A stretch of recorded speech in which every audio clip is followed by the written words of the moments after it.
The morning sun peeked through the curtains of the bridal suite at the Grand Plaza Hotel. Lily stood by the window, watching the hotel staff arrange white chairs on the lawn below.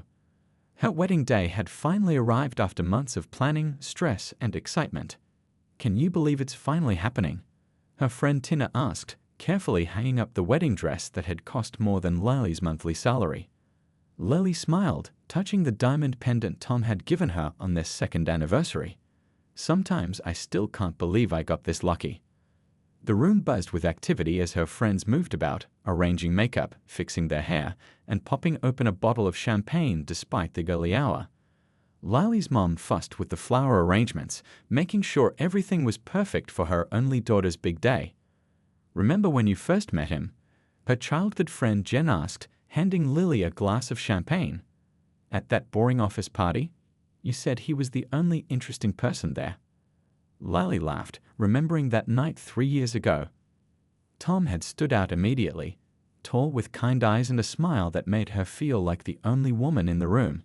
He'd approached her with a terrible joke about the bland office party food, and somehow that awkward moment had turned into talking until the cleaning staff kicked them out.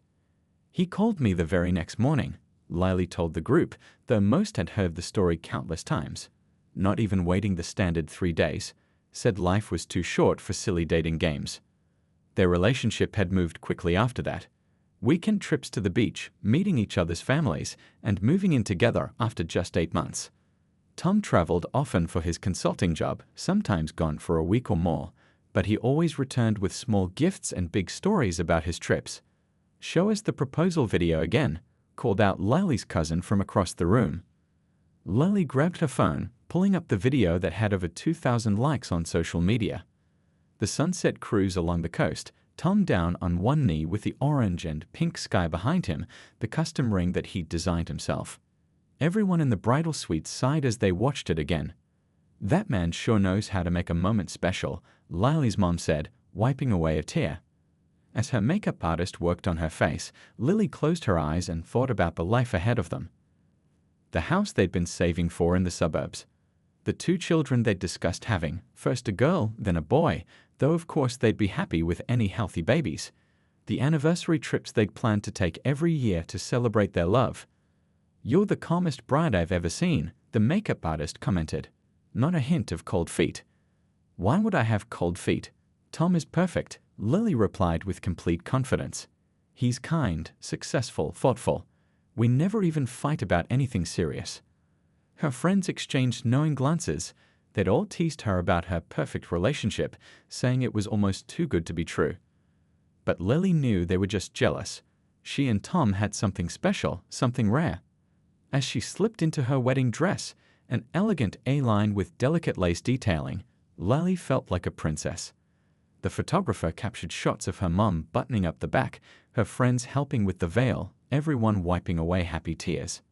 200 guests, her dad said when he arrived to escort her downstairs for the ceremony. "Half the town's here to see my little girl get married." Lily hugged him tight, inhaling the familiar scent of his aftershave. "Thanks for making today so special, Dad. I know it wasn't cheap." "Nothing's too good for you, sweetie," he replied, his voice catching. "Tom's a lucky man. I just want to make sure he knows it." The hotel suite phone rang, and Tina answered it. "They're ready for us downstairs," she announced. "The groom has arrived and guests are being seated." Lily took one final look in the mirror, hardly recognizing herself in the gorgeous gown with her hair and makeup professionally done. In just an hour, she would be Mrs. Thomas Anderson. Everything was perfect: the venue, the weather, the flowers, the dress. She had no idea that across the hotel lobby, a taxi was pulling up with a passenger who was about to turn her perfect day into a nightmare. Tina's phone buzzed just as Lily was having her veil pinned into place. She glanced at the screen and frowned. "Everything okay?" Lily asked, noticing her friend's expression in the mirror.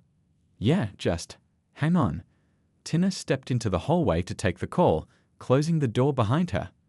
Lily's mom adjusted the last pearl pin in her daughter's hair. "You look absolutely beautiful, sweetheart." Before Lily could respond, the door flew open. Tina stood there, her face pale. "What's wrong? Is there a problem with the flowers?" Lily's mom asked. Tina shook her head. No, there's someone downstairs causing a scene.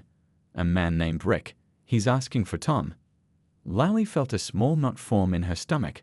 Who's Rick? One of his college buddies who wasn't invited. I don't think so. Tina hesitated. He's showing people pictures on his phone and saying he needs to stop the wedding. The room went silent. Lally's heartbeat quickened. That's ridiculous, her mom said firmly. Probably some crazy person. I'll have security remove him. Lally stood up slowly. What kind of pictures is he showing? Tina couldn't meet her eyes. According to Kelly at the front desk, pictures of him and Tom. Together, like together. That's impossible, Lally whispered, but a cold feeling was spreading through her chest. Her dad, who had been waiting in the hallway, poked his head in. What's the holdup? People are getting restless downstairs. Dad, Lally said, her voice surprisingly steady, can you find out what's happening in the lobby? Someone's claiming to know Tom. Her father's protective instincts kicked in immediately. I'll handle it. While they waited, no one spoke. Lally's mind raced through memories, Tom's frequent business trips, the weekends when he was unreachable because he was in meetings, how he never wanted her to surprise him at his office. 10 minutes later, her dad called Tina's phone. Bring Lily down to the small conference room by the restaurant, he said, his voice tight. And come in through the service entrance. No need to parade through the lobby. Lally felt like she was floating outside her body as they made their way downstairs, her wedding dress gathered in her hands to keep it from dragging. The hotel staff gave her sympathetic looks as she passed. When they reached the conference room, Lally could hear raised voices inside. She recognized Tom's immediately. That voice that had whispered, I love you, countless times, now sounding panicked and angry. You had no right to come here, Tom was shouting. No right? 3 days ago, we were planning our future, and then I find out you're marrying Sadomayoan. Another man's voice, filled with pain and rage. Lally's dad saw her in the doorway and moved to block her view. Sweetheart, maybe you shouldn't. But Lily gently pushed past him. Inside the room stood Tom, his wedding tuxedo immaculate, his face ashen. Across from him was a man Lily had never seen before. Tall, with glasses and a neatly trimmed beard. He looked as devastated as Lily felt. Lily, Tom said, his voice cracking, I can explain. The stranger turned to her, his anger momentarily replaced by genuine shock. You're Lily? I'm Rick. I've been with Tom for 5 years. Lily steadied herself against the wall. 5 years? But we've been together for 3. Rick let out a bitter laugh. So I guess I'm the original model and you're the newer version. Tom stepped toward Lily. Please let me explain. I love you both. I've been trying to figure things out. Figure things out? Rick snapped. You told me your business trips were to see clients. They were to see her, weren't they? Lily felt sick as the truth dawned on her. And when you traveled to Chicago every month? He was with me in Atlanta, Rick finished. We have an apartment there. The room spun around Lily. An apartment? A whole life she knew nothing about. Is that where the extra money was going? She asked quietly. Tom's reluctance to combine finances suddenly made horrible sense. Tom was crying now. I didn't mean to hurt anyone. I just couldn't choose. I love you both in different ways. Lily's dad moved to her side, putting a protective arm around her shoulders. Outside, they could hear the wedding guests chatting and laughing, completely unaware of the drama unfolding. 200 people are out there, Lily whispered. My entire family. All our friends. Rick's anger seemed to deflate as he looked at her wedding dress. I didn't know until 3 days ago. I found the wedding announcement online. I couldn't just let it happen. For a bizarre moment, Lily felt a connection with this stranger. They had both been betrayed by the same man, both made fools of. Tom reached for her hand. Lily, please. She stepped back. Don't touch me. Don't ever touch me again. The door opened and her mom appeared, taking in the scene with growing horror. What on earth is happening? The minister is asking if we're ready to begin. Lily looked at her beautiful wedding dress, at the man she thought she knew, and at the stranger who had just shattered her world. There's not going to be a wedding today, she said, her voice surprisingly clear. Not anymore. The small conference room felt like it was shrinking by the second. Lily's mom stood frozen in the doorway, her mouth open in shock. No one spoke for what seemed like forever. Then Lily's dad broke the silence. "I need to tell the guests something." "What are you going to say?" Lily asked, her voice barely above a whisper. Her father looked at Tom with disgust. "The truth, that the groom has been lying to everyone." "Please," Tom begged, "can we handle this privately? We don't need to embarrass everyone." Rick let out a harsh laugh. "Now you're worried about embarrassment? You've been living a double life for years." Lily felt her knees weaken, and Tina quickly guided her to a chair. The beautiful wedding dress puffed around her like a deflating dream. "I thought I knew you," Lily said, looking at Tom. "How did you manage to hide this for so long?" Tom ran his hands through his carefully styled hair. "I never meant for this to happen. I met Rick in college. We've been together for years. Then I met you at that company party, and I felt something I couldn't ignore. So instead of being honest with either of us, you decided to date us both." Lily's words came out sharper than she expected. "At first, I was just confused. Then it got complicated," Tom said. "Rick and I had our life in Atlanta. You and I were building something here. I kept thinking I had to choose, but I couldn't." Rick stepped closer to Lily. "I found out 3 days ago when a friend sent me your engagement announcement online. Tom told me he was on a business trip this weekend." For a bizarre moment, Lily felt a strange bond with Rick. They had both fallen for the same lies. "Did anyone else know?" she asked Tom. He looked down. "My brother knew about both of you." "Your brother was going to be your best man today," Lily said, the betrayal cutting deeper. "He was going to stand next to you while you lied to me and everyone else." Outside the room, they could hear the growing murmur of confused guests. Someone knocked on the door. "The minister wants to know what's happening," called the wedding planner through the door. Lily's mom finally found her voice. "I'll handle this." She opened the door just enough to slip out. Tom tried again. "Lily, please. We can talk through this. I do love you." "And what about me?" Rick demanded. "Last week you said you loved me too. Which one of us were you lying to?" "Neither," Tom insisted. "That's what I'm trying to explain. I love you both, just differently." Lily stood up suddenly. "You don't get to claim love after this. Love doesn't lie. Love doesn't build a relationship on fake stories and hidden lives." Through the walls, they heard Lily's mom addressing the crowd. The words weren't clear, but the collective gasp was unmistakable. "Well, I guess everyone knows now," Tom said quietly. Rick checked his phone. "It's already on social media. Someone in the crowd posted about wedding drama and the groom's secret boyfriend." Lily felt the room spin. 200 guests. All those phones. By tonight, everyone she knew would be talking about her humiliation. Her cousin burst into the room. "Lily, are you okay? People are saying crazy things out there." "They're true," Lily said flatly. "All the crazy things are true." Her dad put his arm around her. "We're leaving now." Cars waiting at the service entrance. As they moved toward the door, Lily stopped in front of Rick. "Did you know about me at all? Even a hint?" Rick shook his head. "He always said he was traveling for work. I never suspected anything." He hesitated. "I'm sorry about your wedding, but I'm better off knowing," Lily finished for him. "Thank you for coming today." Tom tried to follow them. "Lily, please, can we talk about this? Maybe after everyone calms down." Her father stepped between them. "You've done enough. Stay away from my daughter." As they walked down the service hallway, Lily caught a glimpse of the reception room through an open door. The tiered cake, the floral centerpieces, the place cards with Mr. and Mrs. printed in gold. All the pretty details of a day that was supposed to mark the beginning of her happily ever after. Instead, it marked the end of a lie. In the car, with her wedding dress bunched around her, Lily stared out the window as they drove away from the hotel. Her phone buzzed constantly with messages from friends and family, but she couldn't bring herself to look. "What happens now?" She asked no one in particular, her voice hollow. Her dad reached back from the front seat and squeezed her hand. "Now we go home, honey.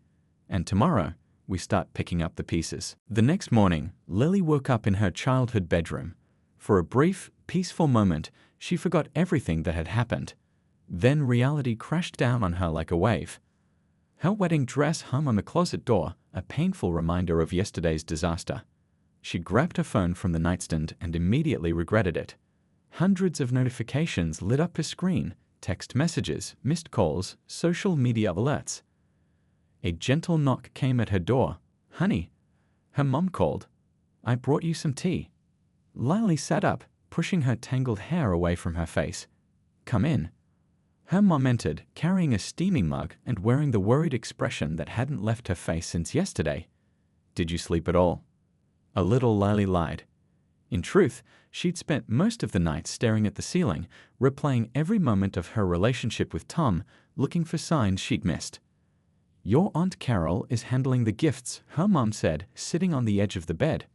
"People can pick them up from her house next week." And the hotel manager called.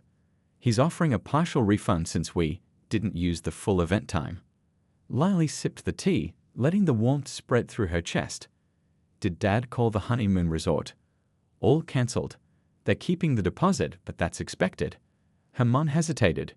"Your phone's been going crazy. Do you want me to answer any calls for you?" "No," Lily said firmly. "I can't talk to anyone yet." The doorbell rang downstairs. Her mom sighed. "Probably another flower delivery. People don't know what else to do." After her mom left, Lily scrolled through some messages. Her friends expressed shock and offered support. Distant relatives asked invasive questions disguised as concern. Coworkers sent awkward condolences as if someone had died. In a way, something had died: the future she'd planned, the person she thought she'd spend her life with, her trust. The doorbell rang again, followed by raised voices. Curious, Lily wrapped herself in a robe and crept to the top of the stairs. "She doesn't want to see anyone," her dad was saying firmly. "I understand, sir. I just thought she might want her things." The voice was vaguely familiar. Lily froze. It was Rick. She descended the stairs slowly. Her dad turned, surprised to see her. "It's okay," she told him. "I'll talk to him." Rick stood in the doorway holding a small suitcase. He looked as exhausted as Lily felt, with dark circles under his eyes and rumpled clothes. "I went to your apartment," he explained. "Tom gave me your address when I said I wanted to return your things." "I hope that's okay." Lily nodded, although the idea of Tom and Rick discussing her address made her stomach turn. Her dad frowned. "I'll be in the kitchen if you need me."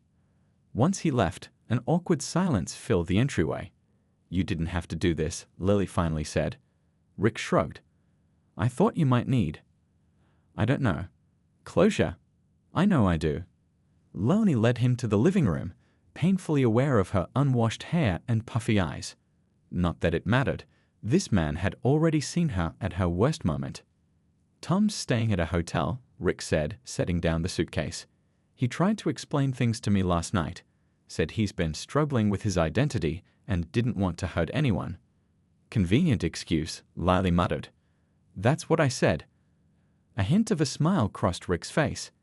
"He kept saying how special you are, how he really did love you." Lily wrapped her arms around herself. "And what did he say about you?" "That we have history." "That he didn't know how to let go." Rick looked down at his hands. 5 years is a long time. 3 years isn't exactly nothing, Lily replied. They sat in silence for a moment, two strangers connected by betrayal. "Did you go through my things?" Lily asked, nodding toward the suitcase. Rick looked horrified. "No. I just grabbed what was obviously yours from the bathroom and bedroom. Toothbrush, some clothes, jewelry box." Lily appreciated his honesty. "Thanks. I wasn't looking forward to seeing him to get my stuff." "That's why I offered." Rick hesitated. "Look, I know this is weird, but I feel like you and I are the only two people who really understand what happened. Everyone else is just watching from the outside." The doorbell rang again. Lily's mom called from the kitchen. "It's Tina and Beth." Lily sighed. "My bridesmaids. They've been trying to see me since yesterday." "I should go," Rick said, standing up. "Wait." Lily surprised herself by reaching for a pen and notepad on the coffee table. She scribbled down her number. "In case you—" "I don't know. In case you want to talk sometime." "About all this." Rick took the paper, looking equally surprised. "Are you sure?" "No," Lily admitted. but it seems like we're both trying to make sense of the same mess."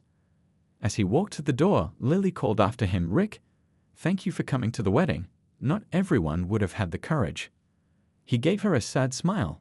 "I wasn't trying to be courageous, just couldn't stand being lied to anymore." Lily watched him leave as her friends bounded up the porch steps, their faces full of sympathy and curiosity. They hugged her tightly, asking who the man was and why he was at her house. "That," Lily said with a strange calmness, "was my fiance's boyfriend. And I think he might be the only honest person in this whole situation." Her friends exchanged shocked glances. This wasn't the broken-hearted bride they'd expected to console. As they settled in the living room, with promises of ice cream and movie marathons, Lily felt something unexpected beneath her grief and humiliation, a tiny glimmer of strength. The worst had happened, publicly and painfully. And somehow she was still standing. 2 weeks after the wedding that wasn't, Lily sat across from her therapist, Dr. Chen, in a cozy office filled with plants and soft lighting. "How are you sleeping?" Dr. Chen asked, notepad balanced on her knee. "Better," Lily admitted. "I got 5 hours straight last night without waking up thinking about it all." Dr. Chen nodded encouragingly. "That's progress. And how about the panic attacks?" "Only one this week. When I drove past the hotel where—" Lily took a deep breath. "Where it happened." After the disaster, Lily had fallen into a dark place. The humiliation of having 200 guests witness her heartbreak, the constant calls and texts from well-meaning friends, the pitying looks from co-workers when she returned to her job at the accounting firm, it had all become too much. Her mom had found her hyperventilating in the bathroom one night and insisted on therapy. "Have you responded to any of Tom's messages?" Dr. Chen asked. Lily shook her head. "He keeps trying. Texts, emails, even sent a handwritten letter to my parents' house." She twisted the tissue in her hands. "He says he started therapy too, that he's working through his issues and wants to explain everything properly." "And you're not ready for that?" "I don't think I'll ever be ready," Lily said firmly. What could he possibly say that would make any of this okay? When the session ended, Lily checked her phone in the waiting room. A text from an unfamiliar number caught her eye. Asterisk coffee tomorrow? Same boat, still drowning. Rick asterisk. She hesitated, her thumb hovering over the screen. She hadn't heard from Tom's other partner since he dropped off her things. Part of her wanted nothing to do with anyone connected to Tom. Another part recognized the unique position they shared, both victims of the same elaborate lie. Asterisk Baker Street Cafe, 11 a.m. Asterisk she typed back before she could change her mind. The next morning, Lily arrived early and chose a table in the corner, away from windows. Though the initial social media storm had calmed, she still occasionally caught strangers giving her curious looks around town. Rick arrived exactly at 11, wearing jeans and a simple blue shirt. Without the shock and anger of their first meeting, Lily noticed he had kind eyes behind his glasses. "Thanks for agreeing to meet," he said, sliding into the chair across from her. "I wasn't sure you would." "Honestly, I wasn't sure either," Lily admitted. They'd ordered coffee, both adding identical amounts of cream. They noticed at the same time and shared an awkward laugh. "So," Lily said, wrapping her hands around her mug, "are you still drowning?" Rick gave a half smile. "Treading water, maybe. You?" "Same." She studied him curiously. "Have you been talking to Tom?" "He won't stop trying," Rick sighed. "Calls, texts, showed up at my workplace once. I told him I needed space, but he's persistent." "Tell me about it." "He sent flowers to my office with a card saying, 'I never meant to hurt you.' Like that fixes anything." Rick rolled his eyes. "Last week he sent me a 10-page letter explaining his emotional journey, as if understanding his confusion makes the line okay." For the first time in weeks, Lily found herself laughing, a genuine laugh at the absurdity of it all. Rick joined in, and for a moment, they were just two people sharing a joke instead of a trauma. "My friends don't get it," Lily said after they'd settled down. "They keep saying things like plenty of fish in the sea, or better to find out now than later."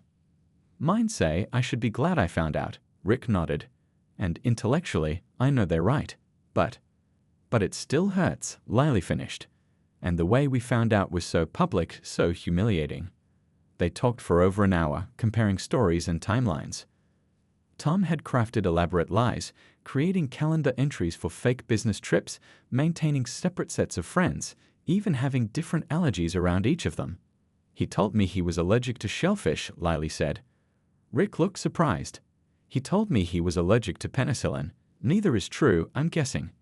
How did we fall for someone who could lie so easily? Lily wondered aloud. Because he told us exactly what we wanted to hear, Rick said quietly. He studied us, figured out our dreams, and became that person. The revelation sat heavy between them. My therapist says I need to forgive myself, Lily said. That being deceived doesn't make me stupid. Is it helping? Therapy. Lily nodded. Actually, yes. It gives me a place to be angry without worrying about burdening my friends and family. They're all so tired of hearing about it. Rick fidgeted with his napkin. Maybe I should try that. My brother keeps telling me to man up and move on. As if it's that simple. I could give you my therapist's number, Lily offered. Dr. Chen specializes in betrayal trauma. As they exchanged contact information, Lily felt a strange sense of comfort. The person sitting across from her was the only one who truly understood the magnitude of Tom's deception. Do you think we'll ever trust anyone again? Rick asked as they prepared to leave. Lily considered the question. I don't know. Right now, it's hard to imagine. But I refuse to let Tom take that from me forever. Rick nodded thoughtfully. Maybe that's the goal then. Not to forget, but to not let it define everything going forward. Outside the cafe, they paused awkwardly, neither sure how to end this unusual meeting. This was helpful, Lily said finally, weirdly so. Same time next week, Rick suggested. We can compare therapy notes.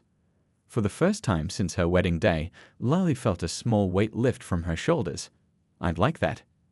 As they went their separate ways, Lily realized she'd spent an entire hour without feeling like a victim. Instead, she'd felt understood, and that was something she hadn't expected to find with the last person she should logically want to see. 6 months had passed since the wedding day disaster. Fall had turned to winter, and now spring was bringing new life to the city. Lily stood in the empty apartment, surrounded by cardboard boxes labeled in her neat handwriting. Kitchen, bedroom, books. This is the last of it, her friend Tina said, setting down a box near the door. Thanks for helping, Lily replied, looking around at the bare walls that had once held photos of her and Tom. Hard to believe I lived here for 2 years. Moving day had finally arrived. After months of avoiding it, Lily had made the decision to leave the apartment she'd shared with Tom. Too many memories lingered in every corner, the kitchen where they'd cooked Sunday brunches, the living room where they'd planned their future together. You sure you don't want to keep the couch? Tina asked, eyeing the gray sectional that dominated the living room. Lily shook her head. New place, new furniture, new start. Her phone buzzed with a text from Rick. Asterisk still need help with the moving truck. I can be there in 20 asterisk. Over the past months, their unusual friendship had deepened. Weekly coffee meetings had evolved into regular texts, occasional dinners, and now practical help like today's move. People didn't understand it. How could she be friends with the other woman, or in this case, the other man? But Lily had stopped caring what people thought. Rick's coming to help with the truck, she told Tina, who still made a face whenever his name came up. I still think it's weird, Tina said, taping up a box. Like, doesn't seeing him just remind you of everything?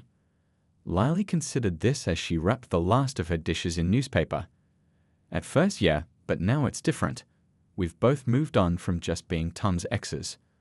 The doorbell rang, and Lily opened it to find Rick holding 2 coffee cups. Thought you might need this, he said, handing her one. Moving day fuel. You're a lifesaver, she replied gratefully. Between the 3 of them, they loaded Lily's belongings into the rented truck. When the apartment was empty except for the furniture she was leaving behind, Lily took one last walk through the rooms. You okay? Rick asked, finding her staring out the bedroom window. Just saying goodbye, she said, not just to the apartment, but to who I was when I lived here. The Lily who thought she had everything figured out. Rick leaned against the doorframe. I liked that Lily, but I like this virgin too. She smiled at him. You never knew me before. True, but Tom talked about you sometimes. In a weird way, I feel like I did. The mention of Tom's name no longer sent pain shooting through her chest. Now it just left a dull ache, like an old injury that acted up in bad weather. "Have you heard from him lately?" she asked as they walked back to the living room. Rick shook his head. "Not since he moved to Seattle 2 months ago. You?" A birthday email in February. Very formal, very apologetic, still trying to explain himself. "Some things can't be explained," Rick said simply. Outside, Tina was impatiently honking the truck horn. They locked the apartment for the last time, and Lily dropped the keys into an envelope for the landlord. Later that afternoon, after unloading the truck at Lily's new apartment across town, the three of them collapsed on the floor among the boxes. "I can't believe you're a homeowner now," Tina said, opening the pizza they'd ordered. "So grown up." Lily looked around at her new place, a small condo with huge windows and a tiny balcony overlooking a park. It had taken all her savings, including what would have been spent on the honeymoon, but it was worth it. This place was entirely hers, with no memories to haunt her. "My promotion came at the perfect time," Lily said, thinking of her new position at work. After the wedding disaster, she'd thrown herself into her job at the accounting firm, working longer hours than anyone else. When a senior position opened up, she'd been the natural choice. Speaking of jobs, Rick said, "I got the teaching position at the community college, starting this summer." "That's fantastic," Lily exclaimed. She knew he'd been trying to leave his corporate job for something more fulfilling. Tina watched their interaction with curiosity. "You two are weird, you know that? Anyone else would avoid each other like the plague." Rick laughed. "Trust me, we know." After Tina left, Rick helped Lily assemble her new bed frame, that easy conversation flowing between serious topics and silly jokes. "My therapist says I've made remarkable progress," Lily said, tightening a bolt. "Last week she asked if I was ready to start dating again." Rick paused, screwdriver in hand. "Are you?" Lily considered the question. "I don't know. The thought of explaining my dramatic backstory to someone new is exhausting." "Tell me about it." "I went on one date last month and spent the whole time wondering if he was secretly married or engaged to a woman." They'd both laughed, but there was truth beneath the humor. Trust came harder now for both of them. As the evening grew late, they sat on Lily's balcony with cups of tea, watching lights come on across the city. In the park below, a couple walked hand in hand along the path. "Do you regret it?" Rick asked suddenly. "Meeting Tom, loving him, going through all of this." Lily thought carefully before answering. "A few months ago, I would have said yes. Now, I don't know. I learned a lot about myself through all this, and in a weird way, it brought good things too." She glanced at him. "I wouldn't have met you otherwise." Rick smiled. "Silver linings, I guess." As he prepared to leave, he paused at the door. "Hey, my sister's art gallery is having an opening next weekend. Want to come? Just as friends," he added quickly. Lily felt a flutter of something, not exactly excitement, more like possibility. "I'd like that." After he left, she stood alone in her new living room, surrounded by boxes waiting to be unpacked. 6 months ago, she'd been a bride preparing for her wedding day. Now she was single, living in a new home, with a new job and a friendship that defied explanation. It wasn't the life she'd planned. But as she began opening boxes and finding places for her belongings, Lily realized it might turn out to be something better, a life built on her own terms, with lessons learned and wisdom earned the hard way. 1 year after the wedding that wasn't, Lily stood in her kitchen making coffee. Sunlight streamed through the windows of her condo, catching on the small potted herbs she'd managed to keep alive on the windowsill, a minor miracle given her previous track record with plants. Her phone chimed with a calendar reminder. Anniversary with a rolling eyes emoji. She had programmed it months ago as a private joke with herself, not to wallow, but to acknowledge the day that had changed everything. 1 year, she murmured, stirring honey into her coffee. So much had happened since then, it seemed impossible that only 12 months had passed. The doorbell rang. When she opened it, her parents stood there, holding a small cake. "What's this?" Lily asked, surprised. Her mom kissed her cheek as they entered. "We thought you might need some company today."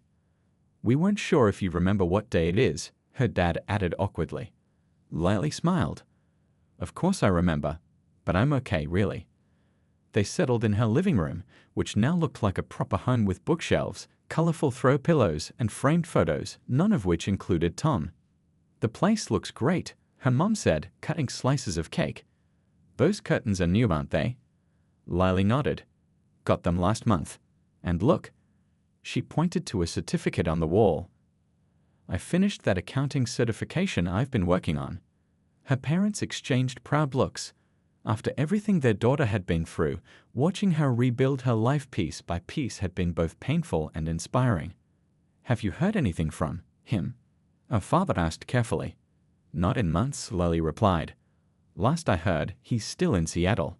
Rick mentioned it. "How is Rick?" Her mom interrupted, still not entirely comfortable with the unusual friendship. "He's good. The teaching job is working out well for him." Her parents stayed for an hour, clearly relieved to find their daughter in good spirits on what could have been a difficult day. After they left, promising to call later, Lily changed into a nicer outfit and grabbed her keys. She drove across town to a small restaurant with a patio overlooking the river. Rick was already waiting at a table, scrolling through his phone. "Sorry I'm late," she said, sliding into the chair across from him. "My parents made a surprise visit." "Let me guess, anniversary cake." Rick smiled. "How did you know?" "Because my brother did the same thing. Showed up at my place with beer and pizza, acting like I might be on suicide watch or something." They both laughed, ordering drinks when the server came by. "So," Rick said after a moment, "1 year since the day we met." "Under the worst possible circumstances," Lily added. "Definitely not how I typically introduce myself to people." Their conversation flowed easily, as it had for months now. They had developed their own language of inside jokes and shared references that no one else would understand. The peculiar bond of two people who had survived the same storm. "I got a job offer," Rick said suddenly, "in Boston. A full-time position at a university there." Lily felt a strange sinking feeling. "That's wonderful. When would you start?" "Fall semester. I'd move in August." He studied her face. "It's a great opportunity." "Of course you have to take it," she said quickly. "I'm really happy for you." They continued their meal, but something had shifted. Lily realized how much she'd come to depend on Rick's friendship over the past year. The one person who truly understood what she'd been through. As they walked along the riverfront after lunch, Rick broke the comfortable silence. "I turned it down." Lily stopped walking. "The job? Why would you do that?" He shrugged, not meeting her eyes. "Various reasons. My life is here. My friends, my new teaching position." "Rick, you can't turn down a university position for..." "For what?" he challenged, finally looking at her. The question hung between them, loaded with unspoken possibilities. "For whatever this is," Lily said quietly, gesturing between them. Rick took a deep breath. "That's the thing, Lily. I don't know what this is. We started as two people united by a common betrayal. Then we became friends.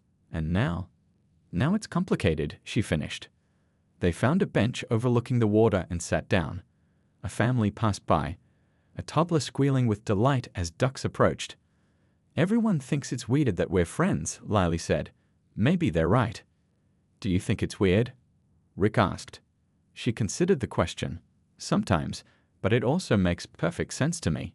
You're the only person who doesn't look at me with pity when Tom's name comes up. And you're the only one who doesn't act like I should be over it by now because men don't dwell on breakups or whatever."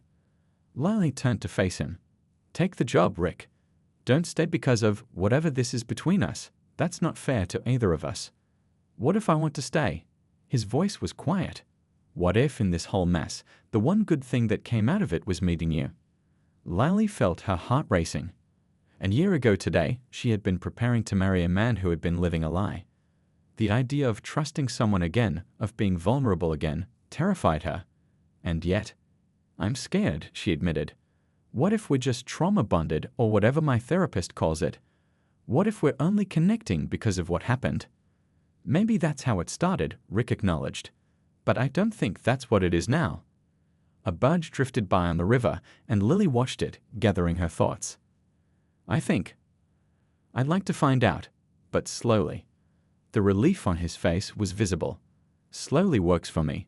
We're both still figuring things out." As they continued their walk, Their hands brushed against each other, then cautiously linked together. It felt nothing like when she had held Tom's hand. This was tentative, honest, and real. "So," Lally said with a small smile, "I guess something good did come from the worst day of my life." "Who would have thought?" Rick replied, squeezing her hand. That evening, Lily sat on her balcony watching the sunset. 1 year ago, her life had fallen apart in the most public, painful way imaginable. She had thought, in those first dark days, that she might never recover from the humiliation and betrayal. But here she was, not just surviving but building something new. Her career was thriving, her home was truly hers, and her heart, though still cautious, was opening to possibilities she'd never imagined.